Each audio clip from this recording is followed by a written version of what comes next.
Hey, you guys, we are looking forward to our rising third graders joining us. We are going to tell you a little bit tonight about third grade and what you can expect next year. We're so glad that you're all here. I am Miss Etheridge, and we have Miss Ellis and Miss V with us tonight. So we have a slideshow we're just going to share with you and give you some basic information. Maybe. Okay. So, just an overview of things we're going to talk about tonight. Your students' expectations for third grade, standards we will cover, grades and report cards, information you need to know about that. Our testing in third grade, which includes M class or reading 3D, read to achieve portfolio passages, and also end of grade tests. We're also going to talk about benchmarks, which relate to end of grade tests, and then pathways to show proficiency in third grade. So basically, ways that the students can pass third grade and move on to fourth grade. So to start out with, our student expectations, students will have homework in third grade every night. It is a spiral review of skills, so it's going to be skills that we work on throughout the year, all throughout the year. So at the beginning of the year is going to be a mixture of skills that we'll work on throughout the year. So hopefully, as the year progresses, homework will become easier and it'll be a continuous review for students so that we don't learn something at the beginning of the year and they forget it by the end. It'll be daily reading and math homework, and students are expected to complete their homework every night. It's not a lot of homework, but we do expect them to get it completed.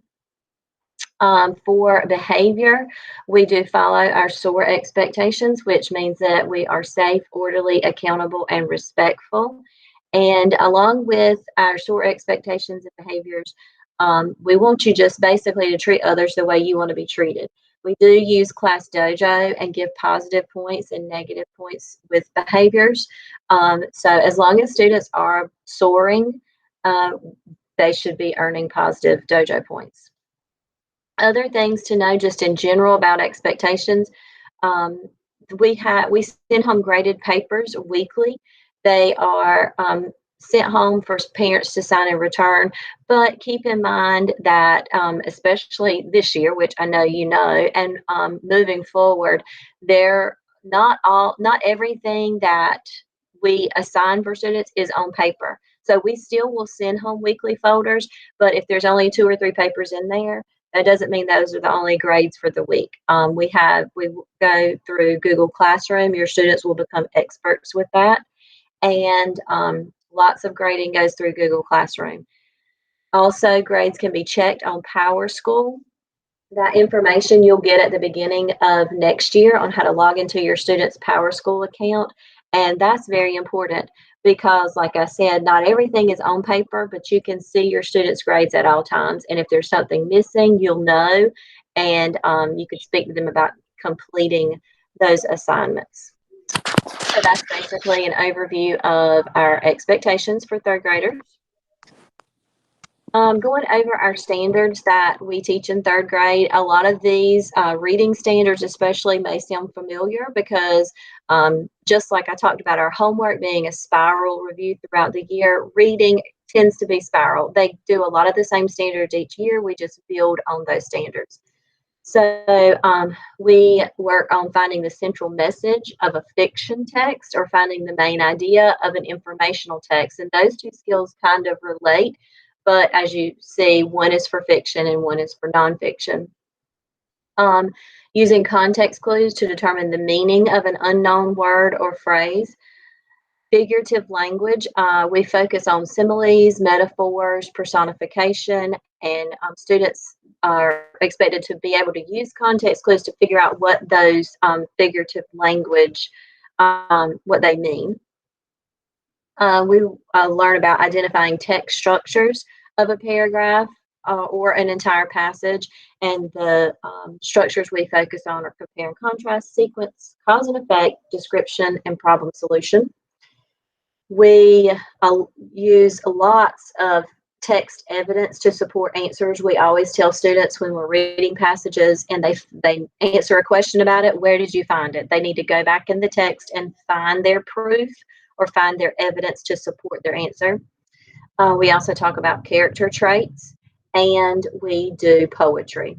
We focus on understanding poetry. I always tell my students we dissect it, so we break it down to figure out what it means. Then in our math standards, we work with place value. Again, a lot of these skills are built upon from second grade. They just continue into third grade with more skills added. Addition and subtraction with in word problems for problem solving, and also just basic computation. And we do have regrouping in third grade and subtracting across zeros. That tends to be an issue with some students, so we work on that a lot. Multiplication and division, we focus on facts from 0 to 12, and students can go ahead and start learning those multiplication facts. Over the summer would be great because we get into third grade and we hit it hard. We go right into multiplication. Fractions, just basic representation of fractions and comparing them and labeling them on a number line, and using fractions in word problems. Geometry, basic attributes of polygons and quadrilaterals. Time, telling time and elapsed time, and mostly within the hour. Then measurement of capacity using a ruler to the nearest quarter inch, and that's with customary measurement. And graphing, so reading and answering questions using a graph, a bar graph, or a pictograph. So that basically sums up all of our standards for reading and math that we cover. And now I'm going to turn it over to Miss Ellis to talk about, or to begin talking about, grades and report cards and all that fun stuff. Alrighty, so in third grade, there is a lot of changes, and some of those changes will be on the report card and how we do grading. So this is their first year of getting A's, B's, C's, D's. And so this is our grading scale. 90 to 100 is A, 80 to 89 B, 70 to 79 C, 60 to 69 D, and then anything below an F. And so they will be getting a grade for ELA, math, science, and social studies. As usual, report cards will be sent home each 9 weeks. They just will look different than the K2 report cards. Students will receive a letter grade on their report card for every subject. So all of those that we list, or that I just listed, are the ones that they will have a letter grade for. And then our assignments are, so homework is 5% of their grade, classwork and quizzes is 45%, and then tests count as 50%.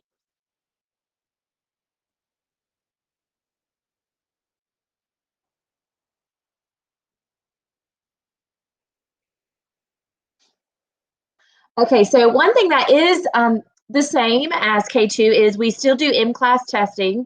So this is the reading testing that you are used to. We do DORF assessments and TRC assessments. So the DORF is reading fluency, and that has an oral retell with it. So students will read a passage for 1 minute, and the teacher will make any marks for substitutions that they might make, or any mispronunciations. And then after they read for that minute, they are not allowed to look back in the passage, and they tell what they read about. And they have to do that, like I said, without looking back at all. So it has to come from memory. So as they're reading, they have to really be thinking about what's happening in the story. And then at benchmark time, so beginning of the year, middle of the year, and end of the year, they will read 3 different passages and do a retell for each of those 3. TRC is text reading comprehension, and that is the letter that you are probably used to seeing. And so that is when students read a short book, and the teacher does a running record while they are reading. And then the student answers 5 comprehension questions, and they are able to go back into the story to look for those answers. So we do encourage them to go back in the story for those. And so our third grade goals are BOI, so beginning of the year is to be a level M, middle of the year is a level O, and then by the end of the year, they need to be on a level Q. Something that is unique to third grade is what is called Read to Achieve portfolio passages. And a lot of times you might hear this as RTA. And so there are 11 different reading standards that are covered in our Read to Achieve portfolios. So this is a set of passages that we have for each standard. So out of the 11 standards, every standard will have at least 3 passages that they take. And they, on each of those passages, it focuses on that particular skill. So there will be 5 questions that they will answer after reading a passage, and all of them focus on the same skill. We take the average of all of those 3 assessments, and they must have a score of 70 or higher on all of those 3 passages in order to pass that standard. So this is a pathway to get to 4th grade. So what that means is by the end of the year, they should have passed all 11 of those standards. Now, what happens if they don't pass a standard the first time? So some of our earlier standards, they might not get the first time. They can go back at the end of the year as time allows and do a replacement so they kind of can make up a passage, and we will replace the lowest score with their makeup one if it is higher.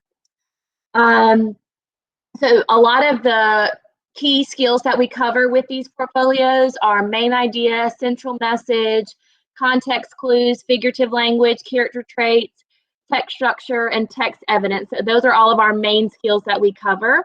And these passages really do help the kids prepare for the EOG. We have a lot of them that are pretty lengthy, and so it really helps them to practice and kind of see the types of text that they're going to see on the EOG. All right, and then benchmarks, we have 3 times during the year, so usually it's around October, January, and April, and those are great to show us student progress, and we're able to see where they are, but also it gives us an idea of what areas we need to work on, and also it helps to practice for the EOG. These are longer assessments, and so it helps to build stamina for the EOG because usually they are having to read multiple passages and around 40 to 50 questions. So the benchmarks really do help to build that stamina.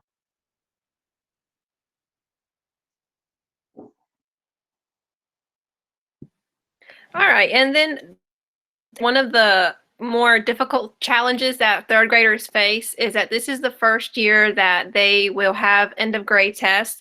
So third grade is super duper important. It's one of those pivotal years in elementary, and so end of grade test is a big thing that we have to work towards at the end of the year.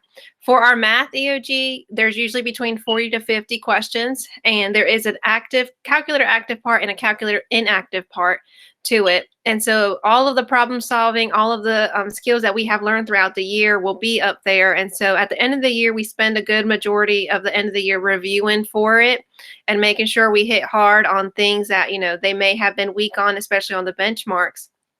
For reading, same thing, about 40 to 50 questions, but for the reading EOG, there's typically around 6 passages, varying from fiction and nonfiction, that students have to read and then answer. And so one of the skills that we teach from the start of the year is having them go back in the text and find their evidence. And, that helps them a lot, especially when they are taking any benchmark tests or any EOG. Having them go back and find proof and finding their evidence for their answers.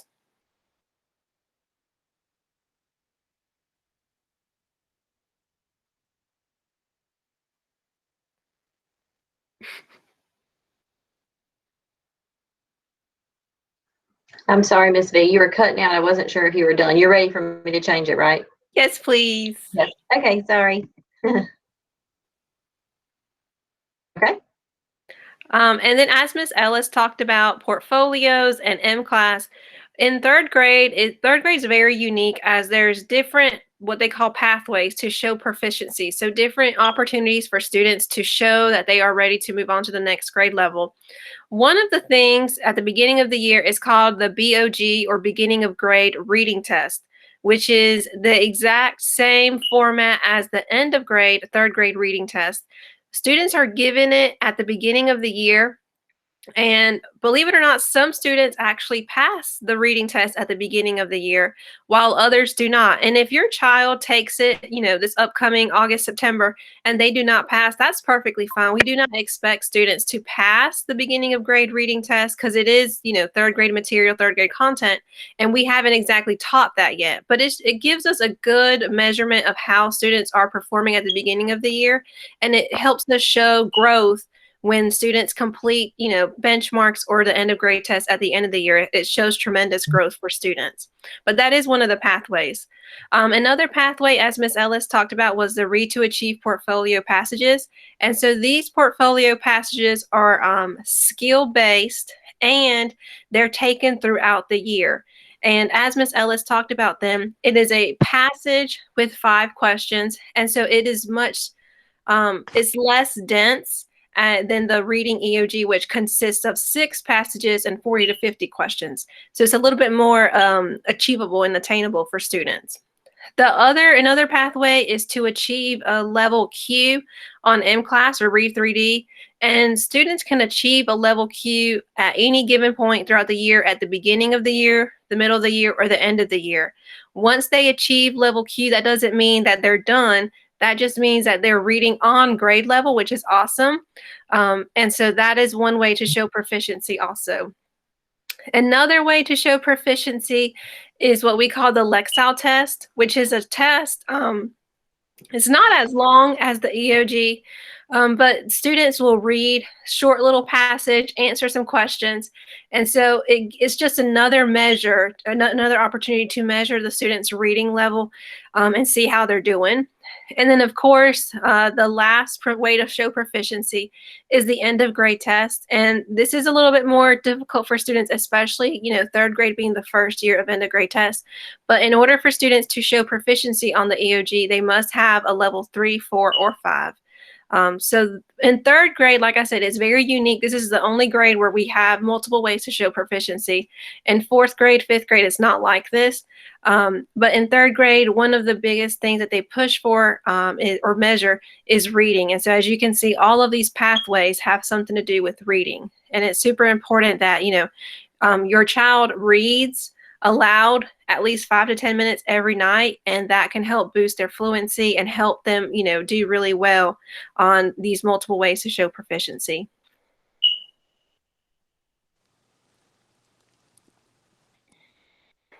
And last but not least, so students went home with a green gym bag, and inside of that is what we call grade level materials bag. So students are coming to third grade, and inside of that bag you can find multiplication flashcards. So that's one of the things we stress, is that in third grade we really stress students learning multiplication facts, because that helps build fluency, and it also helps them to learn them and memorize them, and then it lends its way into division.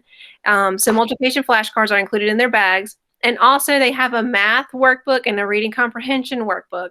So all of these materials are there for your child to use over the summer so that they don't, forget stuff that they have already learned. And it's also a great opportunity for your child to learn new things and to kind of, boost their learning and help them get ready and prepare for third grade. So if you guys could, don't lose those bags, keep them in a safe spot, and every now and then have them flip through those flashcards and see how many they can memorize before summer ends.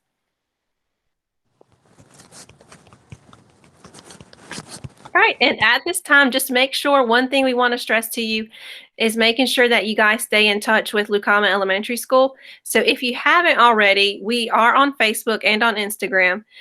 Ms. Page is very active on our Lucama Elementary School Facebook page, as is Mr. Mark. So make sure that you follow us and stay tuned. Over the summer, we'll be posting information about open house, orientation, all that good stuff, and you don't want to miss out. In addition to following us on Facebook, of course, making sure that you get the phone calls every Sunday night. That's another way to stay in touch with us. And also just making sure that we have your correct phone number and the correct address here at school. So if we need to send information home over the summer, it gets to you. But at this time, we're done. So if there's any questions, this is the time to ask. We appreciate everybody for coming tonight, and see you soon, I guess. Bye. Bye.